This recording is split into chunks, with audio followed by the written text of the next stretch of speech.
کیا ہوتا ہے مرید؟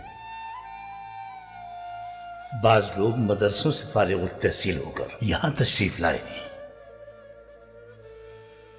میں اپنے معمولی علم کے مطابق کوشش کرتا ہوں کہ اس کے معنی بتاؤں۔ مرید ارادے سے نکلا ہے، اپنے ارادے کو اللہ کے سپرد کر دینے والا، خود کو فنا کر دینے والا، جس سے اپنے خالق کی پہچان ہو جائے، اس نیک اور خالص وجود کو کہتے ہیں مرید۔ تمام مخلوقات مرید ہیں۔ علی تائیگو، تو کیوں نہ اپنے خالق کی پہچان کے لیے پیر مرید کا فرق ختم کر دیں؟ استغفر اللہ۔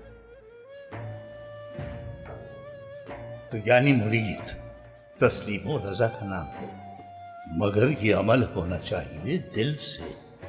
دین اسلام سر تسلیم خم کرنے کا نام نہیں کیا۔ رب کے معنی کیا کرنا ہے؟ تربیت دینا۔ تو یعنی مرید دل کی گہرائیوں سے خود کو حق کے سپرد کر دیتا ہے۔ دیکھو، تم حضرت علی کی زندگی پر غور نہیں کرتے؟ طریقت کے جتنے بھی سلسلے وجود میں آئے ہیں، انہی تک کیوں پہنچتے ہیں آخر؟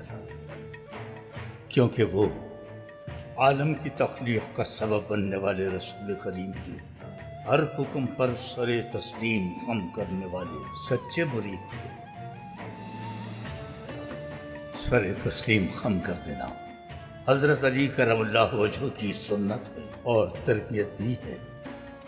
تاریخ کی کتابیں پڑھی تو معلوم ہوتا ہے کہ ان کا کارنامہ جنگ کے میدان میں دشمن کو زیر کر لینا نہیں تھا، بلکہ ان کا اصل کارنامہ تھا حق کے میدان میں اپنے نفس کے ساتھ جہاد کرنا تھا۔